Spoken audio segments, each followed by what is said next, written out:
Eka mbakengurukire inshuti banywanyi bacu mukomeje kumviza ibiganiro n'amakuru byacu muhere ijyanye no ku migabane y'amakungu yakuri abahere mu karere k'ibiyaga Binini aka namwe muhere mu gihugu cacu ciza c'u Burundi makomene agiye atandukanye. Turi kwigenekerezo rya 27/8/2024 tukaba tugarukanye amakuru atosaba yatojwe n'abamenyeshamakuru bacu baherereye ijyanye no cane cane nkamwe yaje gufyanda sabone kutarabikora amanuka munsi y'video uracubona ijambo sabone ufyande ko uracubona akazujyanye no ufyande ko amatuje turabana amakuru tukugeza kuri imbonesha kuri imwe rudende ibagezaho amakuru ikizo bari kuvuga ngaha mu gihugu c'u Burundi ndetse tukinjira no muri politique mu mugwa mukuru Igitega tukareba ibiriko birahavugwa dufatanyije n'itsinda ryacu ry'abamenyesha makuru bacu bibanga n'amasoko yacu yibanga agenda tugezaho ibiriko birajya mbere ngaha mu gihugu c'u Burundi cyane cyane muri ntare rushatsi. Ivyo byonyine turebaho tureba no ku makuru ajyasohoka ku bitangaza makuru ijya nino haba mu gihugu c'u Burundi ndetse no mu buseruko bwa Republika Iharanira Demokarasi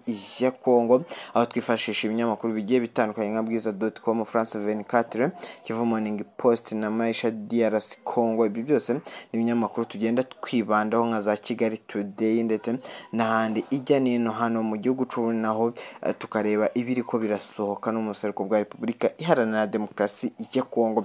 Kandi nkuko bamaze kumenyera amakuru yacu akibana muri politique, diplomasi ndetse n'umutekano mu karere k'ibiyaga Binini. Mugabo amakuru atugezeho na amakuru akomeye cyane mugabo mutegerezwa kumva na amakuru ari kuvugwa ngaha mu gihugu c'u Burundi. Kumenya ibiri kwerekera hano mu gihugu c'u Burundi naho nyine kwimbonesha kure imwe rudende ibagezaho amakuru yo muri politique, amakuru y'ibiriko biravugwa ndetse n'ibirajya mbere hano mu gihugu c'u Burundi. Murabizi ko uwahoze urongoye igisirikare n'igipolisi ngaha mu gihugu c'u Burundi General Bunyoni afunzwe ndetse akabafunzwe mu buryo bubi cyane nkuko umuryango ukomeza ugenda ubivuga ndetse ubitangariza n'itangaza amakuru. Mu ndwi iheze nibwo hamenyekanye amakuru ko Bunyoni ari gusaba kuba yakwivuza ndetse akavurwa n'abaganga be byaba na ngombwa abakamusanga mu ibohero rikuru Gitega akavurirwayo. Ibi ngibi abacunga gereza ndetse n'abapolisi bagiye bakomakomeye bahawe itegeko ku makuru dufise twahawe n'umuntu ariko akaba yatubujije kuba twamuvuga amazina. Yavuze yuko ubutegetsi bwa General Evariste Ndayishimiye perezida w'igihugu c'u Burundi yavuze ko General Bunyoni atemerewe kuba yahabwa serivisi iyo ari yo yose nimwe kuko bavuga yuko ngo aramutse ahawe serivisi iyo ari yo yose yatoroka ubugenza cyane ndetse agahita atoroka igihugu c'u Burundi. Bikavugwa yuko rero ngo uko gushaka kujya kwivuza hanze ngo byanze ndetse ubwo yabisabaga abacunga gereza ndetse n'ubutegetsi bwa gereza ya Gitega ngo bwaramwangiye mugabo bigatuma arushaho kuremba. Dore ko umuryango we nkuko yakunze kugenda ubigaragaza wavuze yuko ise wabo ngo afite ingwara zigiye zitandukanye iz'umutima ndetse n'umuvuduko w'amaraso ngo bityo yarakeneye abavuzi ndetse banatangaje amakuru akomeye cyane bavuga yuko ise wabo ameze nabi ugereranyije n'ubuzima yararimo hanze ndetse dore ko ngo hano nabifungurwa ndetse n'amazi meza abantu muri iyi gereza ngo ibyo rero ngo bigatuma n'ubundi ubugwayi bwe bukomeza kwiyongera. Ayo ni ibisanzwe kuba umuntu yajya muri gereza akabuzwa ivyo ari byo byose. Amakuru ahari rero nayahe ubu ngubu biri kuvuga ko abajenerali bagiye batandukanye ngaha mu gihugu c'u Burundi ndetse n'abapolisi bagiye batandukanye ndetse bikanavugwa ko harimo n'abategetsi bagiye bakomeye nka minisitiri w'intebe Sherive. Bikaba biri kuvugwa yuko ahangaha hano muri ntare rushatsi bafatanye mu makote bari gupfa General Bunyoni, bari gusaba General Nyiricubahiro General Major Evariste Ndayishimiye yuko yarekura Bunyoni ku bubi bwiza cyangwa se umuriro bawatse. Bavugwa yuko ahangaha ari benshi bari gusaba ko Bunyoni yarekurwa basa akaba yakwirukanwa mu gisirikare c'u Burundi ariko akarekurwa dore ko mugabo yazize ibintu by'amaterere biraho bidafise icyerekezo bidafise aho bigana. Bikavugwa ko rero ubutegetsi bwa General Major Evariste Ndayishimiye benshi bakunda kwita Neva ukomeje kubandanya bwivugana abo batavuga rumwe. Bikavugwa yuko ahangaha ubutegetsi bwa General Major Evariste Ndayishimiye birimo uruntu mugabo kuva General Major Evariste Ndayishimiye yamenya neza ko hari itsinda umurwi w'abashaka kumutembagaza ku butegetsi bakamuhirika ngaha ku buperezida, yahise ashora akaboko mu bategetsi bagiye batandukanye, abenshi rero bakaba bafunzwe hano mu gihugu cy'u Burundi. Bikaba biri kuvuga ko rero abangaba bapfuye ikintu gikomeye, bavuga yuko ngo bapfuye dore ko bamaze iminsi baranditse amaretere hano mu gihugu cy'u Burundi basaba ko General Bunyoni yarekugwa akigendera, ariko nk'uko amakuru agenda abivuga bivugwa yuko umukuru w'igihugu General Major Evariste Ndayishimiye nta kintu arasubiza ku vyifuzo bagiye bamugaragariza. Saba atari bake dore ko abategetsi bagiye batandukanye ndetse n'umuryango we muri rusange banditse amaretere basaba ikigongwe umukuru w'igihugu General Neva. Bikavugwa yuko rero General Neva nta kintu arabasubiza. Aha ntare rushatsi bikaba biri kuvuga ko General Prime Niyongabo, Gervais Ndirakobuca ndetse n'abandi bagiye batandukanye bari gusaba ko umukuru w'igihugu yarekura General Bunyoni. Ibi ngibi nubwo bitaratangirwa inyishu, ariko bakaba bari kuvuga bati nimba utamurekuye hano biraba bibi, dore ko no mu basirikare abasoda bagiye bakomeye ngaha mu gihugu cy'u Burundi twagerageje kugirana ibiganiro bigiye bitandukanye, bagaragaje ko General Bunyoni yarenganye ndetse agafungwa by'amaterere. Barasaba ko ubutegetsi bwamurekura ku bwiza canke ubube cyangwa se umuriro bakawatsa. Mu gihugu cy'u Burundi haguma hatutumba intambara zigiye zitandukanye ndetse no guhonyora agateka kazina umuntu ngaha mu gihugu cy'u Burundi. Mu minsi yaheze nibwo Loni, akanama gashinzwe umutekano ku isi, nibwo kagaragaje amakuru akomeye cyane kavuga ko ngaha mu gihugu cy'u Burundi habandanyije guhonyora agateka kazina muntu ngaha, ndetse bikanavugwa yuko abatavuga rumwe n'ubutegetsi batihanganirwa habe na gatoya, bityo bahita barungikwa mu magereza agiye atandukanye kandi akomeye cyane ngaha mu gihugu cy'u Burundi.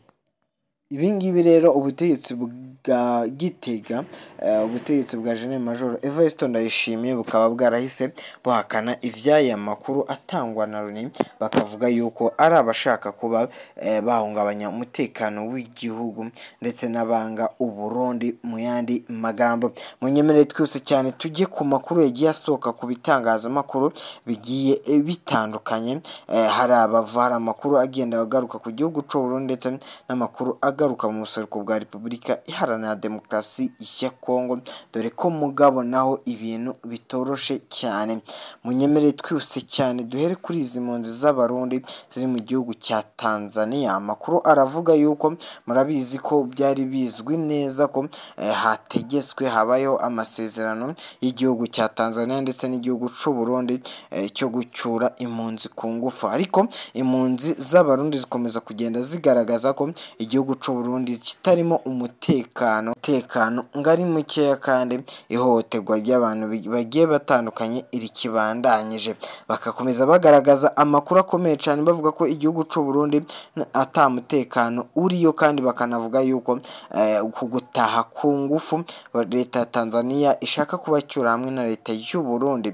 Bakavuga yuko ibi ngibi bitemeranyije n'amategeko, dore ko bahamagaje igitaraganya HCR ndetse banatabaza Loni. Bavuga yuko ubutegetsi bw'ibihugu byombi bushaka kubacyura ku ngufu, ariko abenshi muri bo bagiye bagaragaza amakuru akomeye cyane, bakavuga ko impamvu batari gutaha ari igihe kitaragera, kuko amakuru ngo bagenda baronka aturuka ngaha mu gihugu cy'u Burundi bakavuga yuko rero atari meza, ubwicanyi bukibandanyije mu ntara zigiye zitandukanye, bigatuma rero abangaba banga gutaha bavuga yuko ibi ngibi batabitahamo, ahubwo icyaba cyiza nuko bakwigumira aho bari, dore ko ngo bagaragaje amakuru akomeye cyane. Bavuga yuko utahutse mu gihugu cy'u Burundi ngagirirwa nabi mugabo, nubwo leta yo ibihakana ikavuga ko iriya ari leta mvyeyi ngo itakora ayo mabara. Gusa abagerageje gutahuka mbere bagana ngaha mu gihugu cy'u Burundi abenshi mugabo bari kugenda bisubirira mu buhunzi. Ibyo bigatera impungenge zikomeye cyane imiryango ishinzwe uburenganzira bwa muntu ku isi nka Human Rights Watch ndetse n'indi miryango igiye ikomeye nka Loni ndetse n'indi miryango igiye itandukanye mpuzamahanga. Ibi bigatuma rero bashyiraho dosiye ikomeye cyane ubutegetsi bwa General Major Evariste Ndayishimiye koko ubwicanyi bubandanyije muri kiriya gihugu c'u Burundi. Munyemere twose cyane tujye ku makuru ari kuvuga Rumonge, dore ko biri kuvuga ko gushurashuza abana bakiri bato ku nguvu biguma vyisubiriza, bikavugwa yuko mu ntango z'irindwi turangije umwigeme w'umuyabaga w'imyaka 14 yarafashwe ku nguvu ku mutumba Rutumu zone Minango muri komine y'intara ya Rumonge. Bikavugwa yuko rero akomeje kugenda hafatwa ku nguvu abigeme bagiye batandukanye, dore ko bafatwa bityo ubutegetsi bw'u Burundi ndetse n'inzego z'ibanze ngaha ntihagire icyo zikora. Kandi abavyeyi bagenda bagaragaza amakosa agiye atandukanye avugwa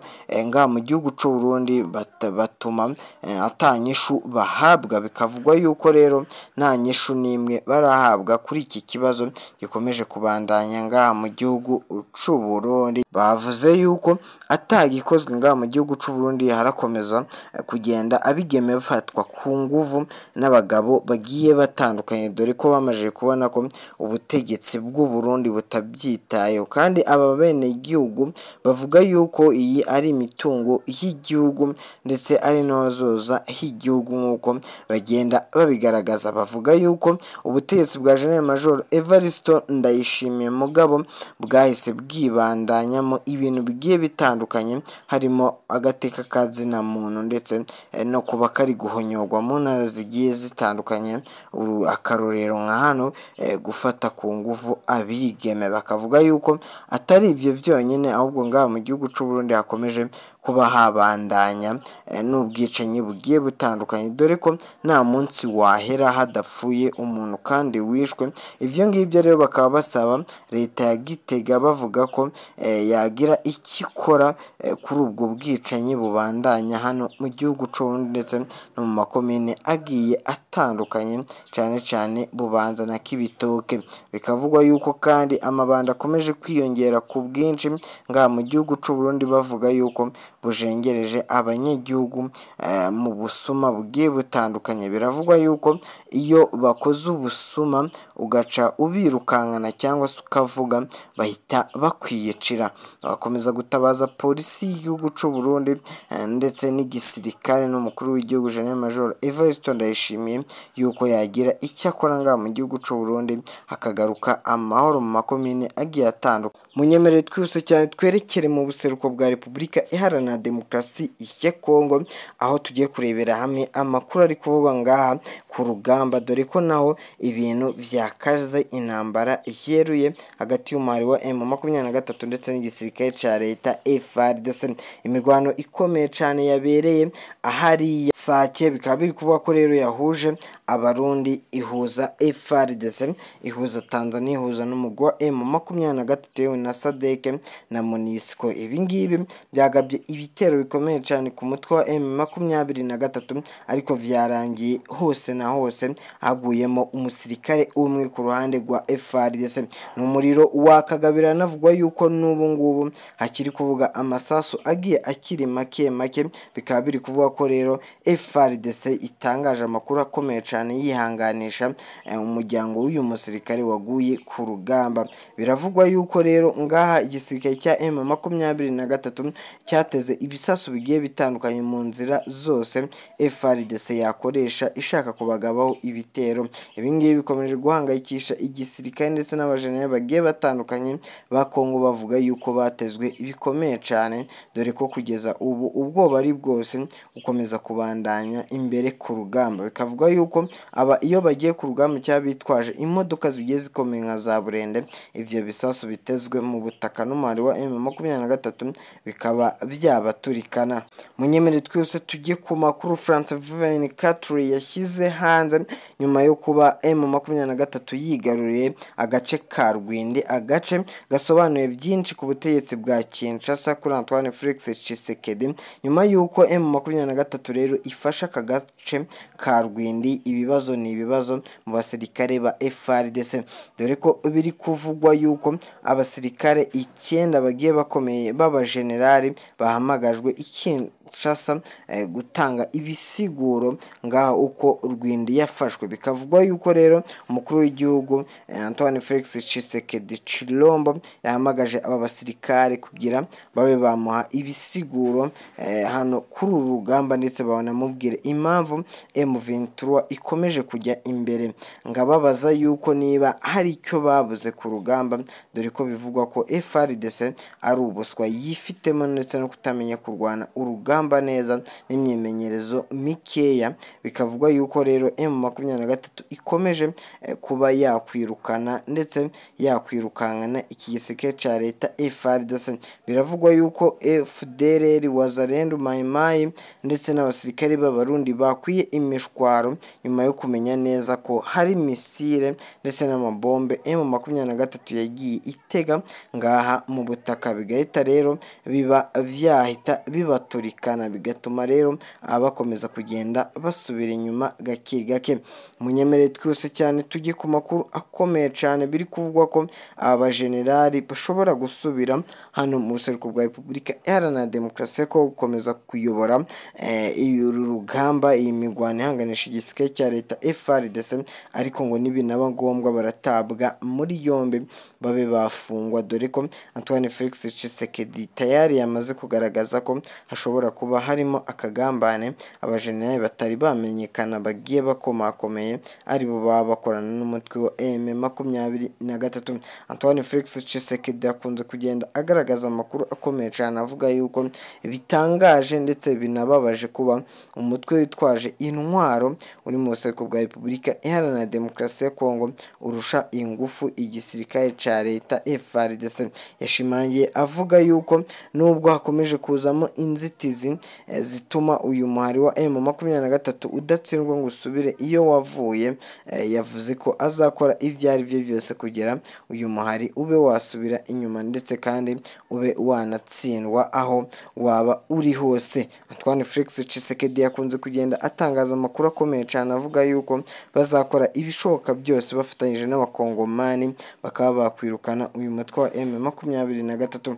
Munyemere twese cyane tujye ku yandi makuru, dore ko biri kuvugwa yuko M23 ngo yaba iri gusatira umujyi wa Goma. Bikavuga ko rero nk'uko abasesenguzi mpuzamahanga mu bya politiki bari kugenda bagaragaza ko umuhari wa M23 ushaka kuba wakwigarura ikibuga cy'indege cya Goma. Benshi rero bagakomeza kuvuga ko ibi ngibi bitapfa korohera umuhari wa M23 kubera ko umuhari wa M ngo nambaraga ufise, ariko abenshi nk'uko bagenda babitangaza bavuga yuko uyu muhari wa M23 ufite imbaraga izo arizo zose zatuma wigarura umujyi wa Goma ndetse n'ikibuga cy'indege mpuzamahanga cya Goma, dore ko bini kuvugwa ko tayari ngo M23 iri kugenda irwana isatira iki kibuga cy'indege mpuzamahanga cya Goma. Ibi ngibi bigatera ubwoba abarinzi bakirinze, dore ko biri kuvuga ko abarinzi bakirinze